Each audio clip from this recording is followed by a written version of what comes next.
Is it that time again? Yes, it is. Time for another hot topic. So go ahead, get your phones ready. Let's talk about it. Yeah. Come on. Y'all ready? Yeah. Y'all ready? Yeah. In these days and times, we gotta try to get it straight about what affects us and how we tend to relate to the issues that will equip or unequipped to talk about it, to understand black woman, black man. The only way we get a grip, gotta join hand in hand, make it click, get involved with today's politics, have a say so. The more you know, the more you grow. Together we move fast, divided we move slow. Yeah, hot topic is a whole nother show. Call in, let us know. Now here's your host of the Hot Topic, Darren Smith. Get your phones out. Let's go.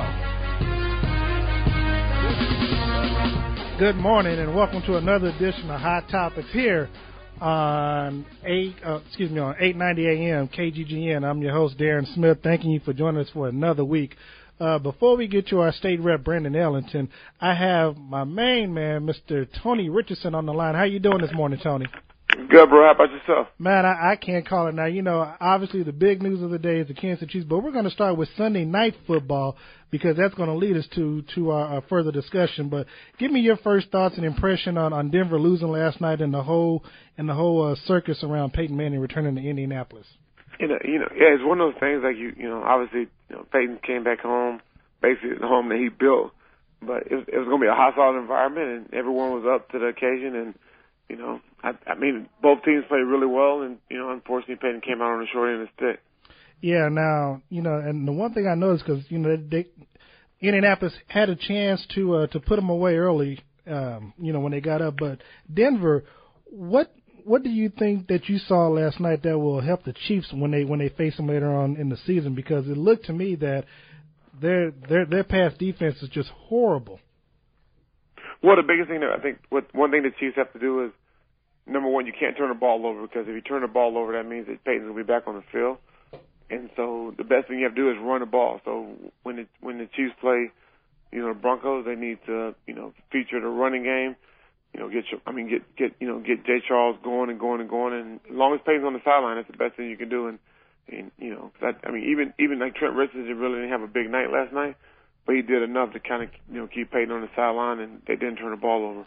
Now let's look at Sunday's game.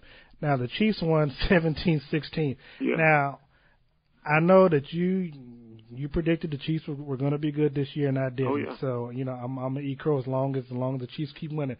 But I have to ask, what is it about this offense? Because right now I'm really starting not to begin to get sold on Alex Smith. I mean, he's doing enough to keep us winning, but he's also doing enough that could cause us to lose. And the Chiefs last week they mentioned about trying to get Jamal Charles more touches and stuff, and I keep thinking that if you do that, Jamal Charles is not going to make it to the end of the season. But give me your analysis of what you saw in yesterday's ball game. Well, the number one thing is, which we talked about week in and week out, is that the defense has been playing really well. Special teams have been playing well. I really don't care about the offense as long as they don't turn the ball over. It's so crazy that Coach Emil used to talk to us week in and week out about a turnover ratio. If you don't turn the ball over, it gives you a chance to win. As long as your defense is playing well and special teams playing well, I don't think Alex Smith is going to be the guy that's going to go out and throw for 400 yards and all that kind of stuff. As long as he doesn't turn the ball over and complete the passes that are open and move the chains, I think that's why the Chiefs are going to continue to win. Yeah, now yesterday Jamal Charles had another outstanding game with 125 yards of total scrimmage. But what the thing that I noticed most that's carrying the Chiefs this season is their special teams and their defense. I mean, the defense again played another lights out game, and even on offense they put a lot of players out of the game yesterday. I'm not sure how much you were able to see, but I know Brian Cushing is lost for the season with the torn ACL that he suffered on a block from Jamal Charles. So, what's your impression on that? Well, it's one of those things. I mean, and that was, I watched it. I watched the entire game, and that was a legal hit. It's one of those things like you never want to see a guy like obviously Cushing, going out with an injury. Or, and Jay Charles, he wasn't trying to injure him. It's just, that's the fact of what he had to do his job. But it's that's part of the game. We never want to see that, and obviously he's going to have we just pray for him to make sure his surgery comes out okay. If he has to have surgery, and that's one of those things that is kind of part of the game. Now, remind me the years that you played for the Chiefs again. My first year I came from the Cowboys in '95, and so '95 through when Herm's first year, I think it was 2007. That was my last year with Kansas City. Okay, and the reason why I asked because before the show, myself and the producer were talking about the Chiefs start and things like that. '95 was, correct me if I'm wrong, was that the year that you all went to the AFC Championship game, or was that '93, or was it '95? Well, no, we never made it to the AFC Championship game. Okay. So my first year with the Jets was I think it was Mangini's last year, and then my next 2 years, that's when we went to the AFC Championship game with Sanchez. Okay, but you never went in '95 with the Chiefs when Joe Montana. No, not the AFC Championship. So that was the year Kimball Anders was there, but I never made it to. No, we never made it. Okay, yeah. Well, like I said, and the reason why we were talking about it because we were actually wondering just how far the Chiefs were able to go and the record and things like that. Because in 2003, you all went 9-0 to start the season off, correct? Yes, and we lost to the Bengals, and then we went to we made it to the playoffs, but never to the AFC Championship game. Okay. Now, with Denver winning, I take it you're not going to go to. With Denver losing, I take it you're not going to go to Denver in November now, huh?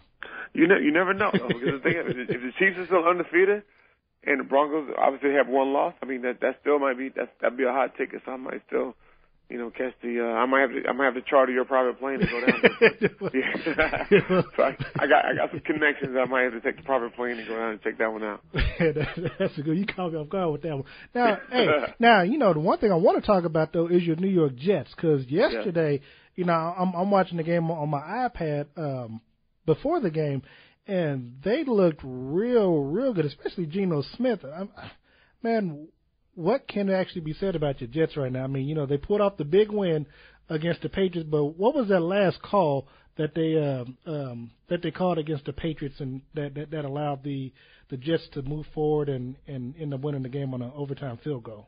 Yeah, it's one of those things. Like obviously, I'm representing the Jets and hoping they will win, but I've never seen that call like really called. Like I don't even understand because I watched the replay. I'm not sure how the official even saw that, because it was one of those things like, yeah, he did push the guy in the back, but I mean, for him to make that call at that point in the game was, unbelievable. But Jets fan and Jets Nation are happy about it. But so basically, you can't you normally see that on the field goal down on the goal line, but it was just I guess it was a great call. It was the right call, but that's a tough penalty to throw that flag on that call. Now, I meant to ask you this last week, but when you were playing for the Jets, and even when you were in Kansas City, before a rivalry game against the Raiders or Denver, did Dick Vermeil, or Herm even ever tell you all to stay off your feet when you got home from practice and don't do anything, don't take the trash out, and don't treat the lady to a nice evening of whining and dining? I mean, did you all ever have? I mean, when you were playing, did you get that same little message that Rex gave his people last week? Yeah, you kind of do, but I think Rex is just a funny guy. So yeah, of course they were like, hey, stay, relax. If anything, go to a movie, just stay off your feet, go grab a nice dinner, just chill. But yeah, that was, I think Rex is just Rex being him, and I think some of the guys kind of took it a lot farther than probably what he was meaning to. But yeah, Coach Emil used to tell us all the time, hey, you know what? Get off your feet, just relax. If you want to watch a movie, just stay on the couch and chill. But obviously the negative, I guess it wasn't negative if you're married, but that's kind of where a lot of guys took it. Now, do you actually attend the games at the stadium when they play at home, and what do you do when you're at the stadium, if you do? Yeah, so most part, if I go to the game, I'm actually sitting the owner's suite. So I actually sit in Woody Johnson, sitting in his suite and just kind of watch the game. Because for me, I have to analyze the game, so I want to see the replays and all that kind of stuff. And so, so for the most part, I kind of come down and shake hands and do autographs, and then I'll go back upstairs to and watch the game when the game starts. Now, so you talking about connections. Now, see, that's the type of connection I need. I need to be sitting up in the owner's suite. And, I can only get so far. So. Hey, Woody Johnson owns Johnson & Johnson, so I'm trying to get a job with him. What you get, all this is great, but yeah, I want to work for Johnson & Johnson. That's my goal. All right, now tell me, what are you looking for this Sunday as the Chiefs host their final 3-game homestand against Cleveland? What are you looking for? Because a lot of people are already presuming that the Chiefs are going to win, but obviously you take it one game at a time. But tell me what you look forward to in this Sunday's game. Well, the same thing, because I think that, leadership, the veterans on the team are going to, make sure that if in the game you go overlook. Defense is going to play well. I think offense is going to play well. But the key to thing, week in and week out, like you're talking about special teams. Special teams are one of the things that a lot of people really don't talk about, but, the Chiefs' special teams have been playing great. Defense is going to make their plays, and as long as they don't turn the ball on offense, they're going to keep them in the game. Now, I know you mentioned before that, the offense play, probably didn't care about how the offense is playing, but does that put more onus and pressure on the defense? And as a defensive player, what do you think that they're thinking that, the offense is moving the ball, but they're not scoring enough, or they, or a turnover puts more pressure on the defense? What do you think that they're thinking when our offense isn't clicking or gelling or scoring as many points as we probably should be?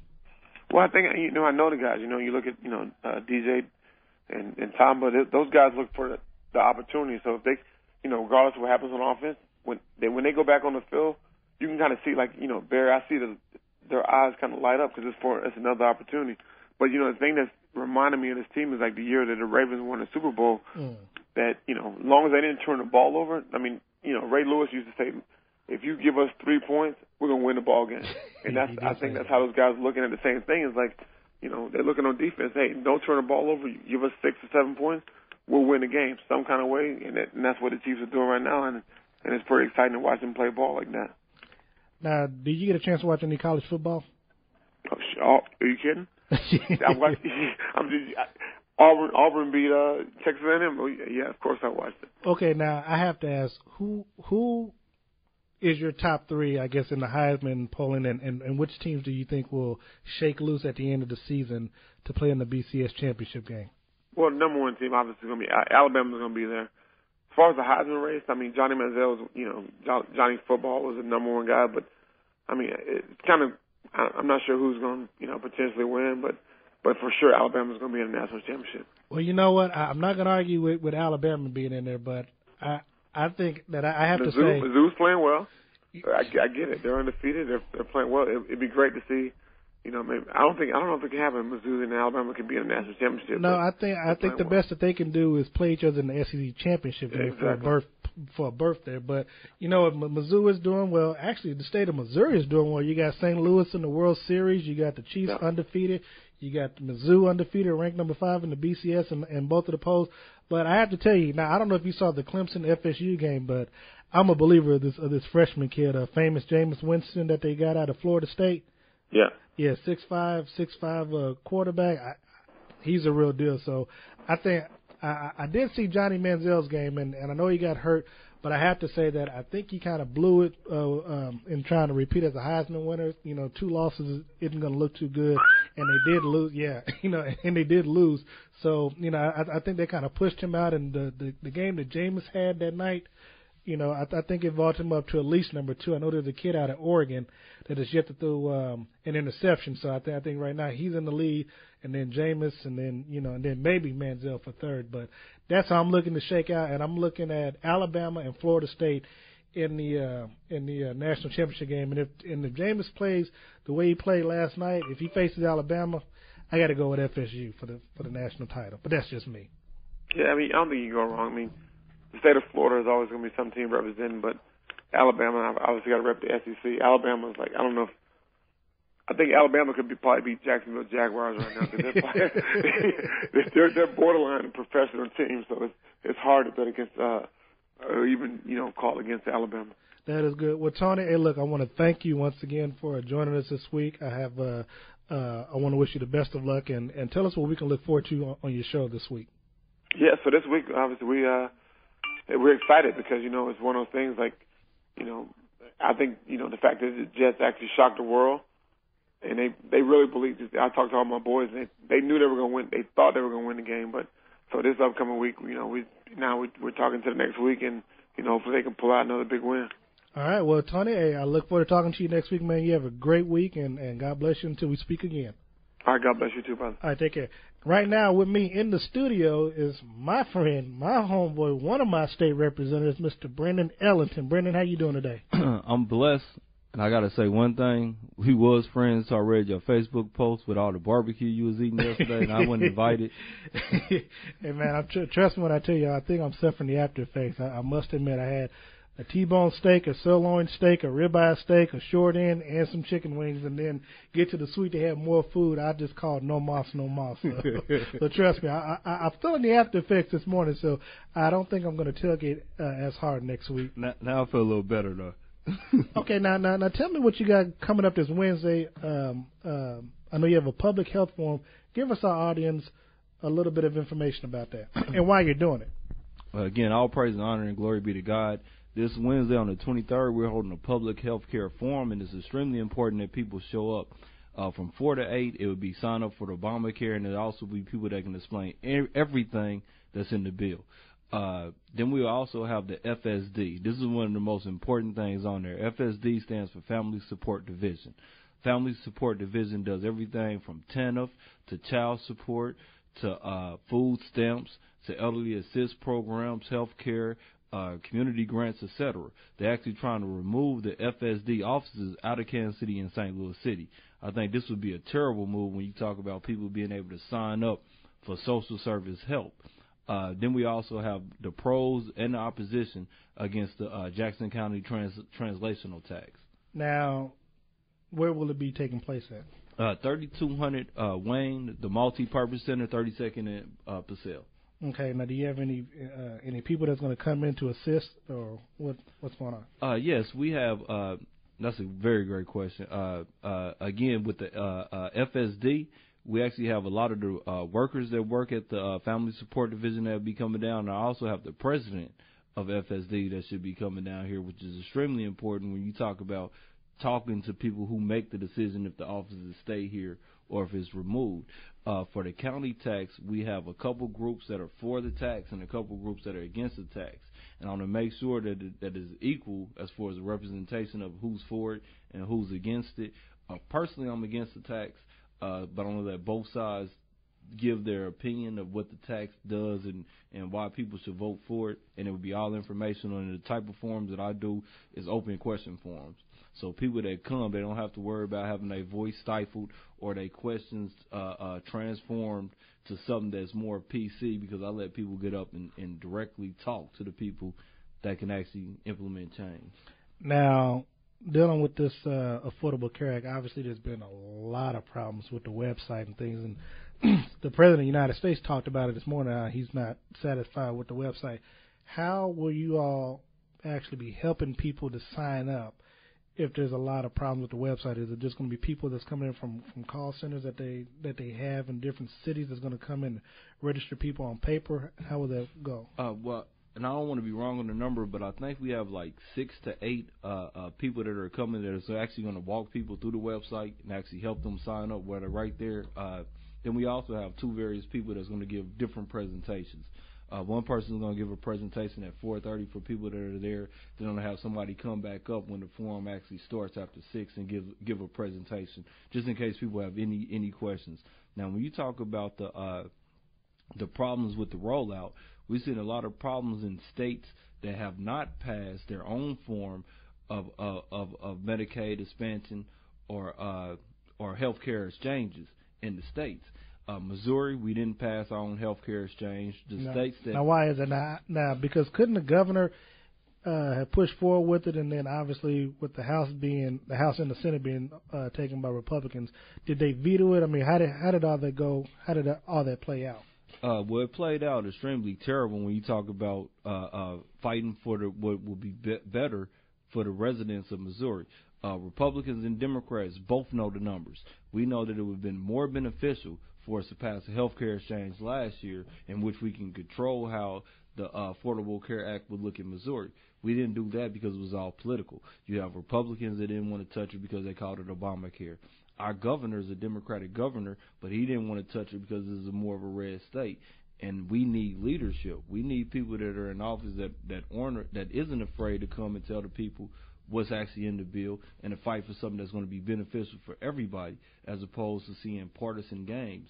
And in Missouri, the ACA or Obamacare was all political. It had nothing to do with how much money we was going to lose by not passing our health care exchange, which I believe was $66 million or something around that dollar figure. The same when we talked about that we knew the Affordable Care Act was a law of the land, and we knew that if we created our own health care exchange, it would be easier for the citizens of Missouri. We didn't do that because, again, it's Obamacare. So now we're in the same situation that a lot of the states is in that didn't pass it, that is trying to catch up. And this is one of the reasons why Obama or the ACA is having such a hard time with people signing up.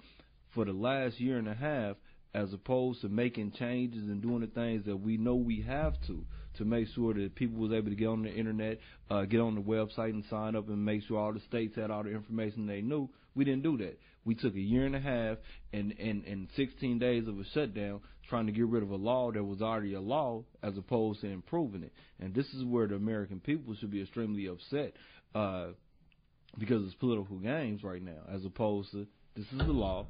How do we make it better? And that's what I'm trying to do with this forum. And that's why I'm bringing down people that can actually walk people through every facet of the law. That way people don't leave with a misunderstanding. And if they're getting on the website, they got people that know what they're doing. That way they can actually get signed up. You're listening to our State Representative Brandon Ellington here with me on KGGN on Hot Topics with Darren Smith. Give us a call at 816-576-7234 or 1-800-924-3177. Brandon, let me ask you this. Why did you choose this battle, this fight, for you to take? Again, I do stuff when I believe I'm directed to, and I believe God leads me to stuff. And when you talk about bringing attention to the citizens, I was elected for that. When you talk about trying to stop things that I know is going to be overtly harmful, I feel not only do I have a duty because I'm a state representative, but I feel I have a moral obligation to inform people because I know. When you talk about FSD, this is something that across the board is bad. Like, why are we moving walk-in offices when we know low-income areas have a digital divide? We know people in low-income areas, some people have problems with literacy and all kind of different complications that come up that if I'm talking to a caseworker, I can work out. If I'm getting on the internet and I'm using the phone and I have no access, then I have no access. This is terrible. The same when you talk about the Affordable Care Act. There's certain provisions in there that I have questions about, and that's one of the reasons I got the people coming down here to explain everything. But the basis of people being able to have health care, this is beneficial to everybody. This is beneficial to people in the inner cities. This is beneficial to the people in rural areas. And I believe people should have an opportunity, as opposed to us being in the political arena, dictating what people can and can't do, or the information that people get and that they don't get. Like when we look at at the federal level with the shutdown, we knew that we couldn't keep the government shut down indefinitely. We knew that it cost $24 billion in the 16 days to shut it down. We also know that the $24 billion in the government shutdown would have been extremely useful, spending it on stuff like education, infrastructure, job training, recruitment, schools, all the stuff that we always talk about we don't have money to do. But what do? We play political games. No. The thing I was going to ask is, your Republican colleagues in the House and the Senate, what is their what is their plan to provide health care for those of us who don't have it? Because Obamacare or the Affordable Care Act allows the states, if they put their own plan in place, kind of like Vermont, who's going to a single payer system. I mean, does Missouri have anything in mind, or they just don't want anything at all, just a free enterprise, let them roll out? Yeah, they don't have anything in place. And we see that on the state, and we also see it on the national level, because they have something, then this is what you'll be arguing for. You'll be arguing that 1 and 1 should be 2 as opposed to 4. But they're not doing that because they have no plan. It just became a political toy. In the state of Missouri, that's all it was. When the Republicans would get up and they would talk about the ACA, the Affordable Care Act, or Obamacare, the argument didn't make sense. The argument would be, well, the federal government may not keep their obligation. The federal government may run out of the money. The federal government may not be able to pay their bills. But if that was the argument, then it was inconsistent, because the same Republicans that argued that the federal government may not be able to pay its bill when it comes to health care, they didn't say anything about taking money for roads. They didn't say anything about taking money for corporations or anything like that. Now, if the federal government can't hold its obligation for health care, what makes you think it's going to hold its obligation to fix roads?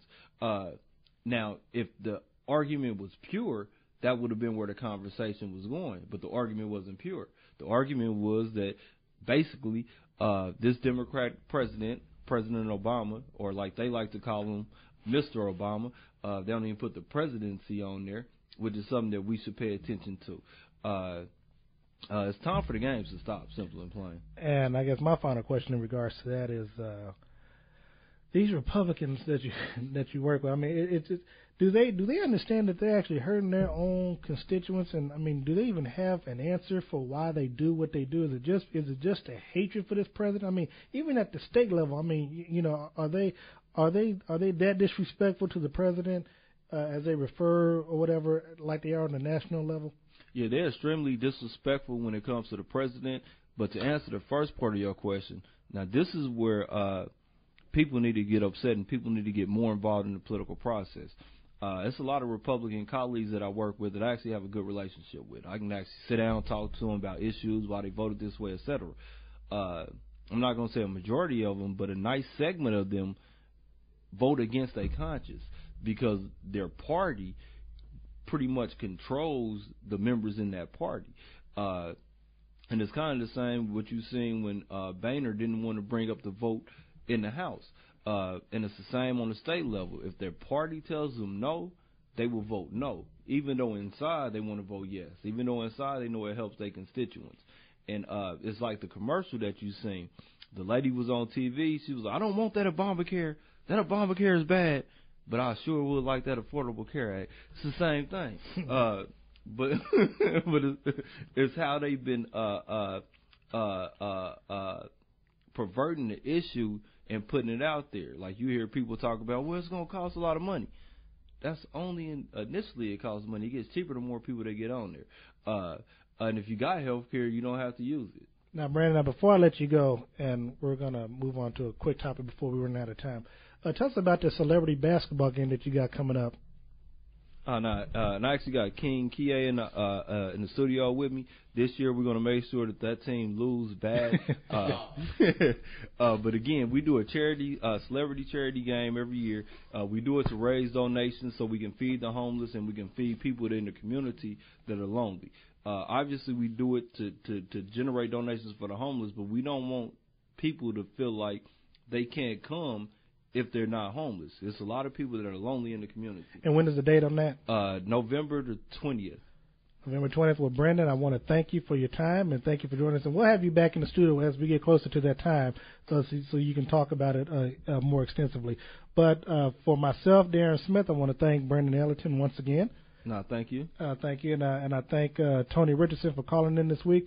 And thank you for joining us for another edition of Hot Topics. We'll see you next Monday here on KGGN 890 AM KGGN. God bless you. Is it that time again? Yes, it is. Time for another hot topic. Time for another. Yeah. Come on. Y'all ready? Yeah. Y'all ready? Yeah. Huh. In these days of time, we gotta try to get it straight about what affects us and how we tend to relate to the issues that we're equipped or unequipped to talk about it, to understand black woman, black man. The only way to get a grip, gotta join hand in hand, make it click, get involved with today's politics, have a say so. The more you know, the more you grow. Together we move fast, divided we move slow. Yeah. Hot Topic is a whole nother show. Call in, let us know. Chris, can you put the video game controller down?